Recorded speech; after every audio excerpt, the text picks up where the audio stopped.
YTBC, what's the deal?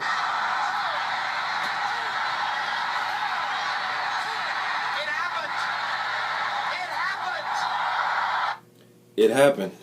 It happened. Tyson Fury, the new unified WBA, IBF, and WBO heavyweight champion of the world. I was wrong about my prediction, like a lot of us, not just YouTubers, but fans, media. A lot of people that left comments under my prediction video were saying that they were rooting for Fury, but they were picking Vlad.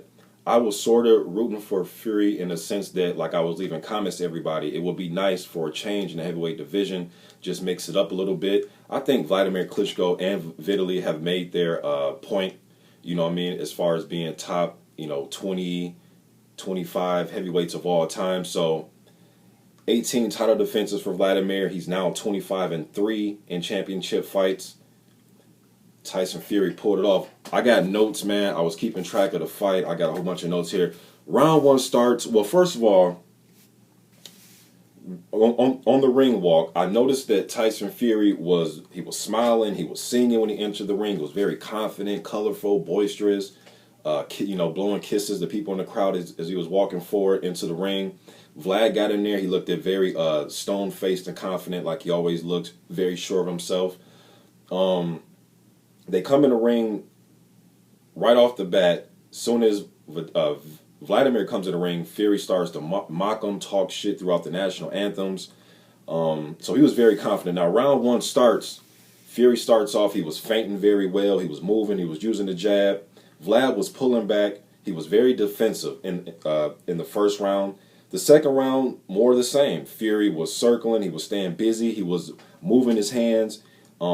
He had Wladimir very uncomfortable with the rhythm he was fighting at. In my prediction video, I said Tyson Fury is not going to be able to knock him out, to run in there and knock him out in the fifth round like he was saying he's predicting a fifth round knockout. What did I say in the prediction video? Move, use his hands, switch from righty to lefty, and his awkwardness will give Wladimir problems. If anything was going to give him problems, it was going to be those things. And it's like, I almost feel like he listened to my video because he went in there and did exactly everything I thought he needed to do to win the fight. And he was following it to a T. I just thought that even if he did follow those things, Wladimir just being the better overall fighter, in my opinion, I thought he would go in there and get it done. Even Ali couldn't believe it. We're going to leave Ali down. Even Ali went down. He can't believe it. So then round four, more of the same. Fury was moving. Jonathan Banks, during the end of that round, he wanted Wladimir to catch and pitch, pretty much, kind of parry punches, so he wanted him to catch Tyson Fury's jab and then come back with a right hand, or just whatever Fury was throwing, catch it and then return. If it was a hook, catch and then throw your own hook. Wladimir didn't do that. He seemed very tentative for some reason.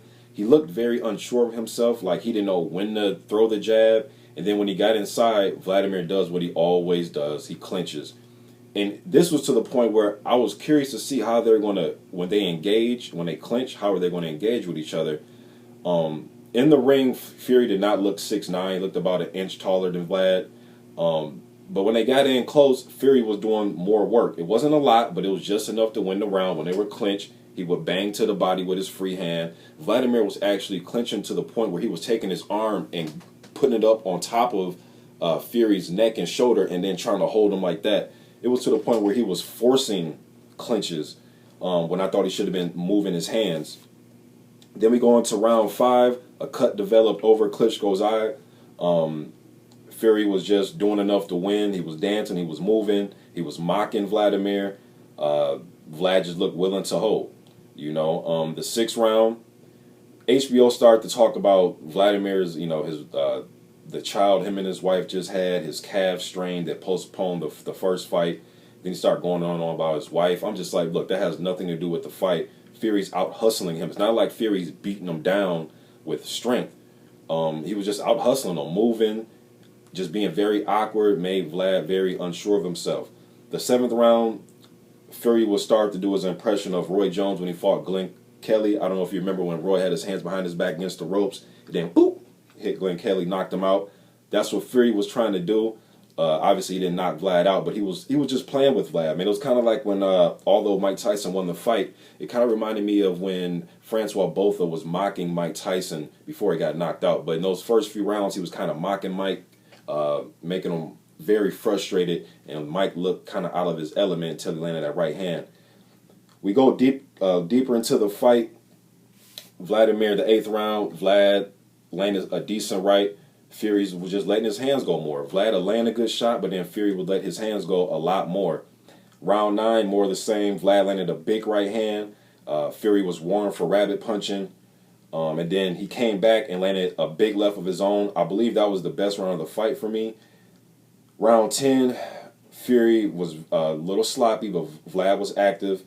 Didn't seem like Vlad wanted to fight. It looked like he wanted to just keep this a nice, clean boxing match without getting into a fight. And Fury looked like he was there to outbox him, but if need be, if Vlad wanted to trade hands and make it to a fight, Fury looked like he was there to do it. But Vlad just, he didn't. It almost seemed as if like he was waiting for Fury to get tired or break down, and Fury just kept getting confident, kept talking shit, kept coming forward. 11th round, Vlad came out, tried to land a big hook. Then a big hook landed for Fury. I had that round even. Then it was a point deducted for Fury hitting Vlad behind his head for rabbit punching. Round 12, more of the same. A lot of clinches. Big right hand from Vlad in that round. Vlad was looking to just hug. It looked like he was getting weak in the clinches. Like his knees were buckling. He had a cut under the eye. It looked like he had some blood on top of his head, and his nose was getting bust up. Scoring the fight, I had Fury winning 10 rounds. I had Vlad winning 1 round because it was even because of the point getting taken away, deduction, and then I had 1 round even. I had it 10-1-1. Fury dominated this fight, man. Dominated. And I think I gave him the first, I want to say 10 rounds. Yeah, I gave him the first 10 rounds. I gave him the first 10 rounds of the fight. He won this fight easily. I want to see an undisputed champion now, man. I really do. I really want to see an undisputed champion. Tyson Fury said if he wins this fight that he will fight Deontay Wilder to make an undisputed champion. That's his first defense that he wants. But now that he actually has it, is in his position, we'll see if his, if he changes his mind. I know David Haye was watching this fight, and I know David Haye is going to say, hey, you're going to bring more money if we have it over in the UK. We've had a past rivalry. I wonder what, I'm curious to hear David Haye's comments after the fight. Everybody's comments, not just David Haye, but everybody, because a lot of people were wrong about this. Damn, the heavyweight division is getting mixed up now, but you can put this fight right in there with some of the, legendary upsets: Tyson, Douglas, Rockman Lewis, Spinks Ali, Michael Spinks versus Holmes, John Sullivan and Jim Corbett, Dempsey, Tunney. It goes right up there with some of the best upsets in championship fight history. The Cinderella Man, Braddock versus Bear. Right up there with those, man. Tyson Fury, the new heavyweight champion of the world, unified champion. Damn. I'm a big believer now in Tyson Fury. Fury has elevated to a point where, I can't go against him no more, man. As far as discrediting him for being a good fighter. Same thing went for Deontay Wilder. I thought he was going to get a beat against Bermane Stiverne. So Tyson Fury and Deontay Wilder have showed me something. Tyson Fury, obviously, beating Klitschko really showed me something. I'm not trying to compare the two. I'm just comparing it to as far as making me a believer personally as a fight fan. Damn, wrong about this, but man, happy to see this in the heavyweight division. I see Klitschko, he signed for 5 more fights. So either he's going to, they're talking about maybe a rematch, or they're talking about, maybe a rematch for the fight. I didn't have it as close as the scorecards had it, but, I'm just surprised about this. YTBC, I'm out, man. The new champion, Tyson Fury.